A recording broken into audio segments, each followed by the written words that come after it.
Hello, students. Now we will consider preparation of organic carboxylic acids, carboxylic group attached to aromatic ring. To be specific, COOH group attached to phenyl ring, benzene ring. Okay.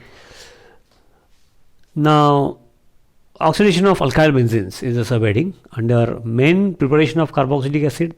Under that, first we are going to consider oxidation of alkyl benzenes. Now, in oxidation of alkyl benzenes, means here it can be hydrogen, methyl, ethyl, a small, large, straight, branched, it can be any. As long as, now here, just a hint is important, a mechanism is not important, because the reactions where nascent oxygen is involved, a mechanism is not possible. Simplified mechanism is not possible, and therefore it is not expected. But there can be tricks or hints. Carbon which is directly attached to aromatic ring, to that carbon at least one hydrogen atom should be present. समजलं का? समजा आपली ही phenyl ring आहे, benzene ring. आपण example aromatic म्हणत असलं तरी घेतो benzene ring. Directly attached carbon, एक तरी हायड्रोजन ॲटम त्या कार्बनला अटॅच्ड पाहिजे. मग इकडं हायड्रोजन असतील, मिथाईल, इथाईल, सेम, डिफरंट काही असेल. असं असेल तर this carbon to which at least one hydrogen is attached, this carbon will get converted into COOH, and remaining will be, इथं मग कोण आहे त्याप्रमाणे ते either CO2 H2O or जर मोठा ग्रुप असेल तर or some other carboxylic acid byproduct, depending on the example which we consider. समजलं का? म्हणजे महत्त्वाची गोष्ट काय की alkyl group attach to benzene ring, म्हणजे म्हणताना खरं म्हणजे फिनाइल रिंग म्हणायला पाहिजे, सोयीसाठी म्हणतो आपण. पण तो कसा पाहिजे, that carbon which is directly attach to aromatic carbon, रिंगमधला कार्बन डायरेक्ट, तर एक तरी हायड्रोजन पाहिजे. दोन असतील, जास्त असतील, काही प्रॉब्लेम नाही. आणि मग इथं मग कुठलेही ग्रुप्स असू देत, the carbon which is directly attached that will get converted into carboxylic group. आणि उरलेले मग H2O किती कार्बन आहेत त्याप्रमाणे, कुठलं एक्झाम्पल आहे त्याप्रमाणे CO2 H2O किंवा कार्बॉक्सिलिक ग्रुप आर म्हणजे मिथाईल, इथाईल. जर जास्त मोठा असेल तर instead of CO2 it will give carboxylic acid. एक कार्बनचा वगैरे असेल तर CO2. आणि इथले अल्काइल ग्रुप जर मोठे असतील, एक किंवा दोन्ही पण, तर मग तेवढे कार्बनला रिलेटेड कार्बॉक्सिलिक ॲसिड. असं एवढं पहिलं ढोबळ लक्षात ठेवायचं. ओके, हे and for that the nascent oxygen which we get, it can be obtained from acidic KMnO4 or alkaline KMnO4 or chromic acid. Okay, sometimes acidic dichromate, potassium dichromate, acidic. Okay, normally strong. In most of the cases we use alkaline KMnO4, it is strongest, and this chromic acid. फक्त alkaline KMnO4 वापरला असेल तर acid तयार होणार, पण alkaline condition असल्यामुळं त्याचं neutralisation होणार, आणि न्यूट्रलायझेशन झाल्यानंतर मग फर्दर ॲसिडिफिकेशन. लक्षात आलं का? If alkaline KMnO4 is used, तर आत्ता मी सांगितलं त्याप्रमाणे ऑक्सिडेशन होणारच. ऑक्सिडेशन झालं तर तो जो कार्बॉक्सिलिक ग्रुप आहे तो न्यूट्रलाइज होणार, सॉल्ट अँड वॉटर. आणि मग आम्ही ॲसिड प्रिपरेशन ऑफ ॲसिड म्हटल्यानंतर मग फर्दर, मग ते सगळं झाल्यानंतर further, now this is not new for us, further acidification ही स्टेप वाढते. मग त्यामध्ये ही स्टेप त्यामध्ये वाढते, हे लक्षात ठेवा. ओके, आणि तुम्ही जर क्रोमिक ॲसिडच वापरला असेल किंवा ॲसिडिक KMnO4 वापरला असेल तर इथंच थांबते गाडी, पुढे न्यूट्रलायझेशन आणि हा मुद्दा लागू होतच नाही. ही एक गोष्ट माहीत असावी. असं सगळं हे पहिलं ब्रॉडली समजून घ्यायचं, आणि मग कुठलंही एक्झाम्पल घेता येईल. जसं की आता मी समोर लिहिताना मिथाईल बेन्झिन, टोलिन लिहिलं आहे. Okay, methyl benzene, special name toluene. Okay, nascent oxygen. मग याच्यामध्ये मेकॅनिझम किंवा ते तसं पूर्ण बॅलन्स्ड असं अपेक्षित नाही आहे. पुस्तकाप्रमाणे आपल्या सर्व प्रकारची नीट MST CET त्या लिमिटमध्ये सांगतो आहे मी. आणि समजा मी अल्कलाईन KMnO4 घेतलं. आता अल्कलाईन KMnO4, ॲसिडिक KMnO4 किंवा क्रोमिक ॲसिड हे सगळे काय करतात, दे प्रोड्यूस नेसेंट ऑक्सिजन. आणि कार्बन मी सांगितलं की एक काय 3 आहे तिथं, at least 1 hydrogen atom carbon which is directly attach to असल्यामुळं त्याचं डायरेक्ट काय होणार बरं,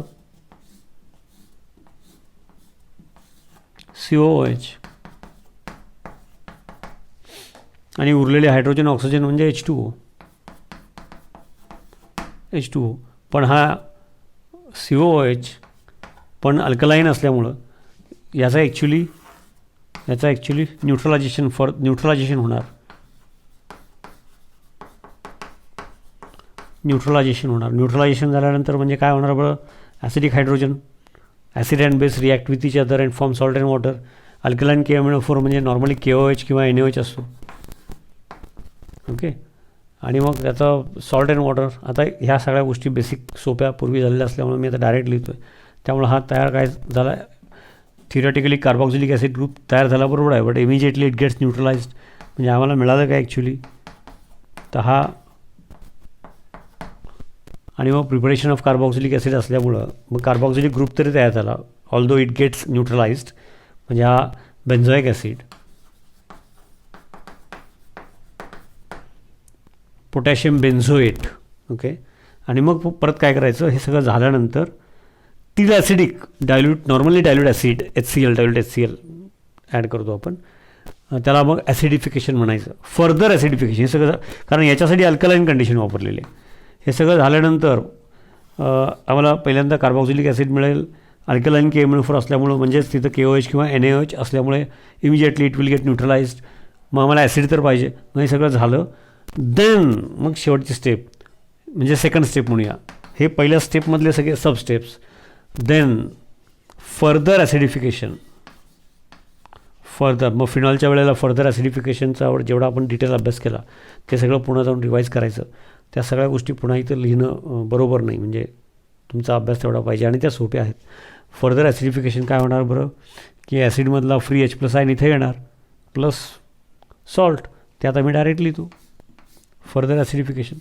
आता जे पूर्वीचे बेसिक क्लिअर नसतात त्यांना असं डायरेक्ट लिहिलं म्हणजे कुठेही पुस्तकात असेल किंवा आता मी सांगतो आहे त्यांना असं वाटतं कसा अभ्यास करायचा, ऑर्गॅनिक इज व्हेरी डिफिकल्ट वगैरे असं वाटत राहतं.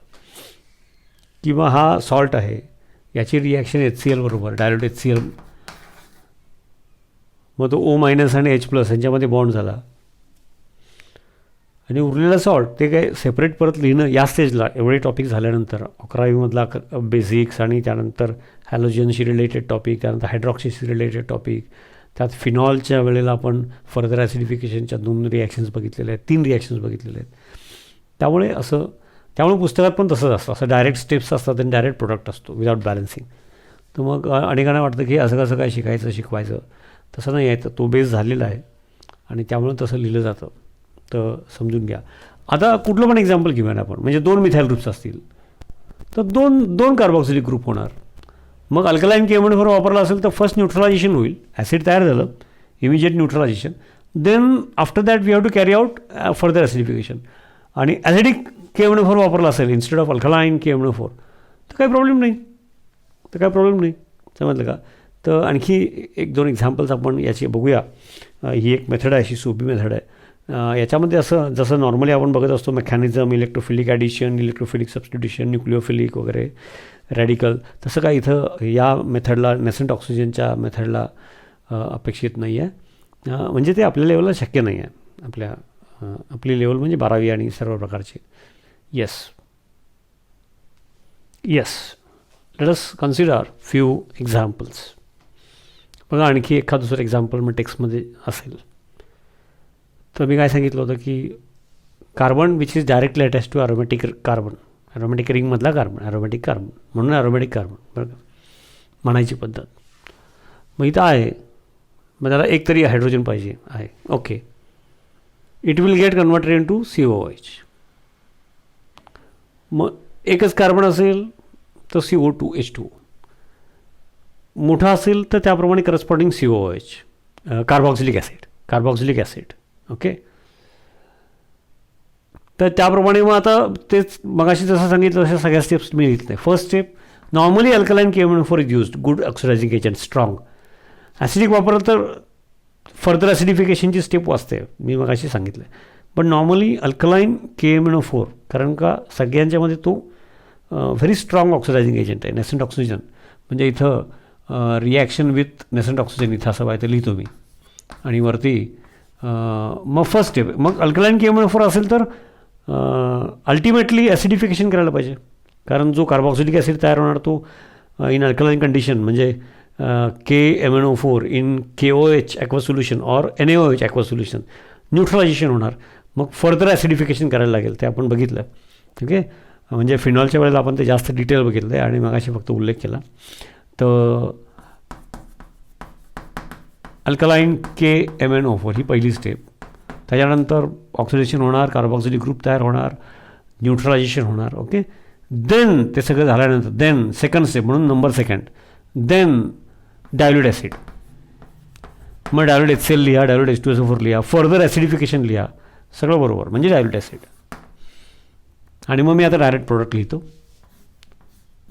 मग तशी ती डायरेक्ट प्रोडक्ट लिहायची पुस्तकात वगैरे पद्धत पडते, म्हणजे आधी आपण काहीतरी केलेलं असतं असं ते समजून घ्यायला पाहिजे. ज्याने तोच डायरेक्ट टॉपिक सुरू केला असेल त्याला काही कळणारच नाही डायरेक्ट प्रोडक्ट काय लिहितात, काय रिएजंट लिहितात, तो गोंधळून जातो. ओके, येस, असं ते झालं. CO2H2. मग ऑक्सिजन किती लागले त्याप्रमाणे इथं बॅलन्सिंग करता येतं, सोपं आहे, मोजून करा. नोट्समध्ये दिले मी, मुद्दाम याच पद्धतीने करा तुम्हाला सोपं जाण्यासाठी. 2 मिथाईल ग्रुप्स आहेत, मग अशी एक घेतला होता, दोन्हीकडे कार्बॉक्सिलिक ग्रुप तयार होणार. First step alkaline KMnO4, alkaline KMnO4 potassium permanganate. ते झाल्यानंतर म्हणजे कार्बॉक्सिलिक ऑक्सिडेशन होणार, त्याला ते अल्फा कार्बन, अल्फा CH म्हणतात इथं या केसमध्ये. Carbon directly attach aromatic ring, त्याला एक तरी हायड्रोजन पाहिजे म्हणजे अल्फा CH. अँड फर्दर ॲसिडिफिकेशन, जसं डायल्यूट ॲसिड म्हटलं होतं, फर्दर ॲसिडिफिकेशन. तर काय होणार बरं, आता मी डायरेक्ट लिहितो, समजलं का. कार्बॉक्सिलिक ग्रुप तयार झाला, मग त्याचं न्यूट्रलायझेशन झालं, मग फर्दर ॲसिडिफिकेशनमुळं परत हे सगळं झाल्यानंतर इथं काय होणार बरं, इकडे कार्बॉक्सिलिक ग्रुप आणि इकडे carboxylic group. Phthalic acid, phthalic acid PHTHALIC, phthalic नाही, टॅलिक ॲसिड म्हणतात. आणि हे ऑर्थो पोझिशन आहे, ऑर्थोटॅलिक ॲसिड. ओके, त्यानंतर आणखी एक हे झालं ॲरोमॅटिक कंपाऊंडसाठी. सायक्लो अल्कीन असेल, सायक्लो अल्कीन इथं लिहितो, cycloalkene. It gives dicarboxylic acid. Alkene बरं का, अल्कीन. त्यामुळे इथं कार्बन आहे, इथं एक हायड्रोजन आहे, इथं कार्बन आहे, नाही कडा या साईडला डबल, इकडं सिंगल, म्हणजे इथं हायड्रोजन आहे. ओके, कळलं का. डायकार्बॉक्सिलिक ॲसिड विथ ऑक्सिडायझिंग एजंट.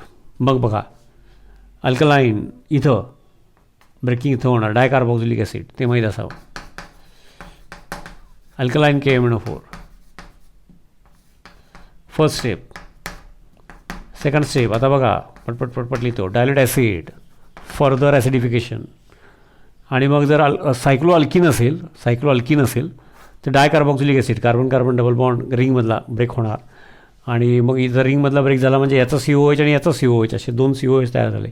आणि उरलेला 1 2 3 4 4 कार्बन, म्हणजेच ते काय झालं बरं, हा CH2 तो बॉन्ड लाईन फॉर्ममध्ये लिहिला असतं तरी चाललं असतं. ठीक आहे, CH2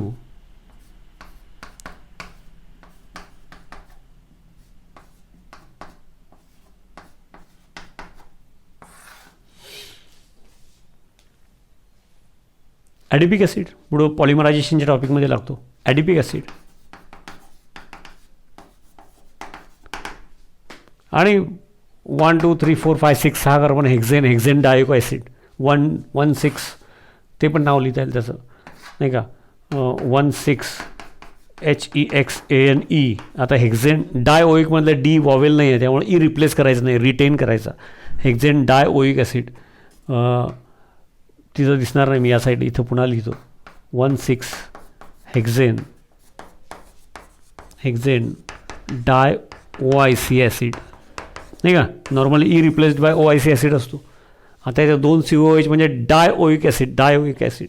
डायमधला डायओइक ॲसिडमधला डी फर्स्ट लेटर तो वॉवेल नाही आहे, त्यामुळं नॉर्मली ई रिप्लेस्ड बाय असतं मोनोसाठी. हिअर ई इज रिटेन्ड, तर त्याचा UPSC नेम. तर अशा प्रकारे काही एक्झाम्पल्स आपल्या टेक्स्टमध्ये वगैरे असतात, ते आपल्याला आले पाहिजेत. एखादं एक्झाम्पल आपण जास्तच घेतलं आहे. तर प्रिपरेशन ऑफ कार्बॉक्सिलिक ॲसिडमधली ही जरा वेगळी मेथड आहे, की ज्याच्यामध्ये इतर ठिकाणी जसं नॉर्मली आपण मेकॅनिझम वगैरे बघतो तसं नाही आहे.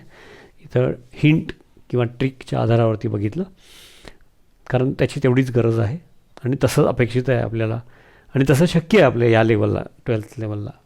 Yes friends, preparation of carboxylic acid, the part under consideration, and now we'll consider how to prepare carboxylic acids using Grignard reagent. Grignard reagent, the general representation we can write in this fashion. Now instead of alkyl group it can be aryl group also, or any other group, allyl, acyl. Grignard reagent. And as far as Grignard reagent is concerned, as we know, it can be ethyl, methyl, or even aryl.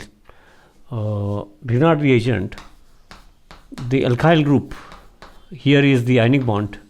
Okay, the alkyl group carries delta negative charge. Magnesium is a metal; it carries delta positive charge.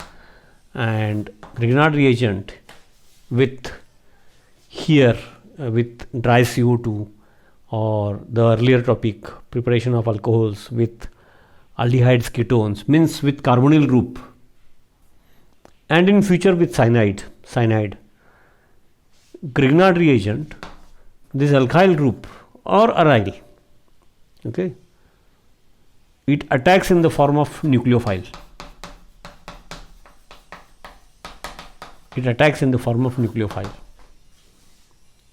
So although I have taken an example, it can be any alkyl group or aryl group, methyl, ethyl, phenyl, or for a matter of more variety in examples, it can be allyl, acyl. This carries partial negative charge. This partial negative charge, like what I have shown here, it will attack in the form of nucleophile. And the moment it attacks in the form of nucleophile, this electron pair attacks in the form of nucleophile, the double bond out of that one will be weakly shared pi bond. That pi bond will get transmitted to oxygen, developing -1 charge. And the ionic bond means what will happen is this. Now, although this is an example, this can be generalized then. So at that moment, it is nothing but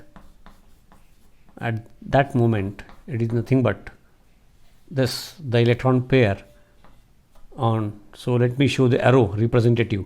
The electron pair entirely goes to carbon of carbonyl carbon in CO2. So to indicate that, I have used arrow. Normally arrow is not written these days, and therefore this in the form of nucleophile attacks, because carbon is delta positive electron deficient, carbonyl carbon, and the pi electrons which gets transmitted, developing negative charge, -1 charge, and mgx, here it is Br, mg-Br.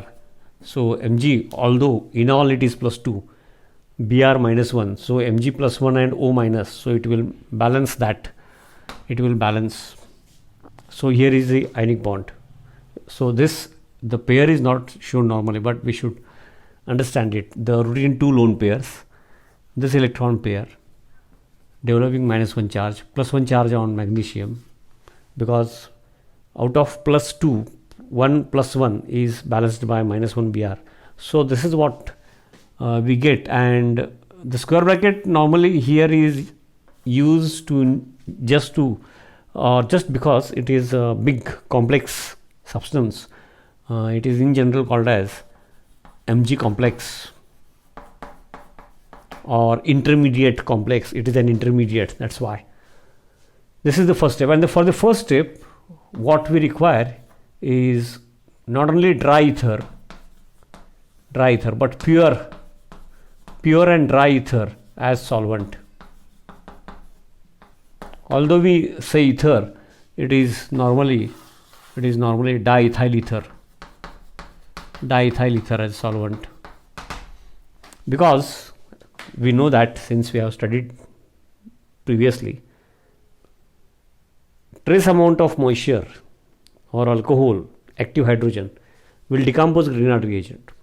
So it should be dry. Dry means absence of moisture. So first step is addition reaction,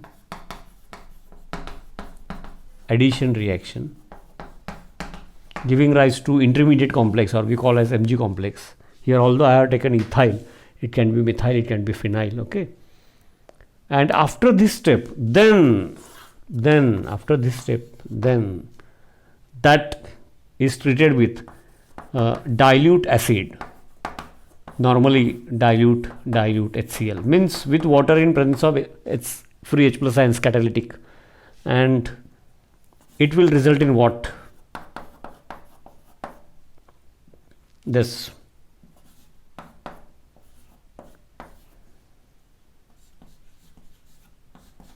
-1 charge and H plus ions from water and OH minus, so means hydrolysis. We can in short write in this manner for the sake of understanding. And dilute acid, so reaction with water, hydrogen goes to one part, OH goes to metallic magnesium part, that is hydrolysis. Second step. First step, even trace amount of moisture, trace amount of water is not allowed, dry ether. In the second step, it is a direct reaction with water, catalytic amount of free H plus ions, therefore dilute acid. And what we get is this.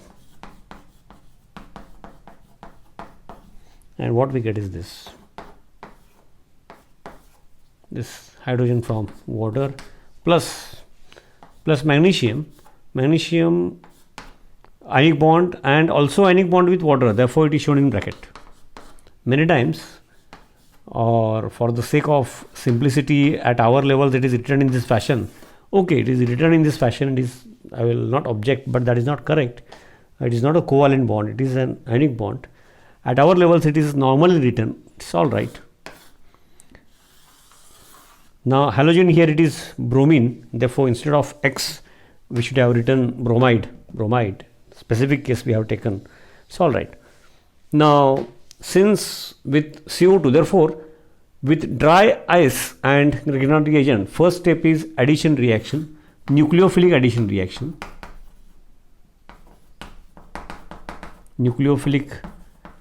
reaction. And second step is hydrolysis. First step is addition, nucleophilic addition, and whether it is ethyl, methyl, aryl, or any other alkyl or aryl group, or some other group like acyl, okay, vinyl, okay. First step is addition to one of the two carbonyl group in CO2 in presence of dry ether. Second step is hydrolysis, HOH, giving rise to carboxylic acid. This is acid of 3 carbon atoms. So carboxylic, so the CO2 in the form of dry ice gets converted into carboxylic group, and therefore one carbon increases, and this is propionic acid, common name. IUPAC name 3 carbon propane, PROPANE, replaced by OIC acid, propanoic acid. So this is how preparation of carboxylic acid using Grignard reagent. Since Grignard reagent we have used earlier in previous topics, therefore this should not become a difficult thing for us. And now just our job is to consider examples, different alkyl groups, aryl groups. Okay, yes, Just in short, I will just mention, for that I need to remove this, how many different various Grignard reagents we can use to prepare carboxylic acid.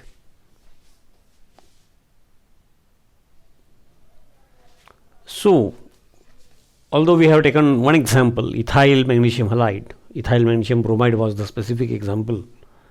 It can be any alkyl halide, methyl, ethyl, propyl, primary, secondary, tertiary, or aryl magnesium halide, aryl group, for example, phenyl group, phenyl magnesium halide, chloride, bromide, it can be any halogen halide, or it can be vinyl magnesium halide, vinyl group, or it can be allyl magnesium halide, or this is benzyl. So Grignard reagent can be of any variety, this much variety actually. Addition is nucleophilic addition reaction. Nucleophilic addition reaction. It can be this or this. The group adds in the form of nucleophile, and it adds in the form of nucleophile to carbonyl group of CO2. It gets added, and the pi electrons gets transferred to oxygen, giving rise to ionic bond with MgX. And in the next step, further hydrolysis is the second step, giving rise to carboxylic acid. So although one example we have considered, pattern is same. First step is nucleophilic addition, dry ether.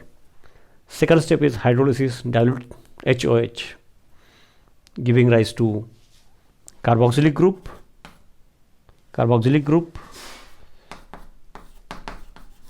and salt.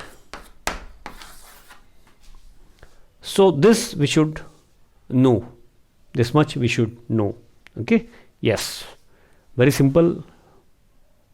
Thank you.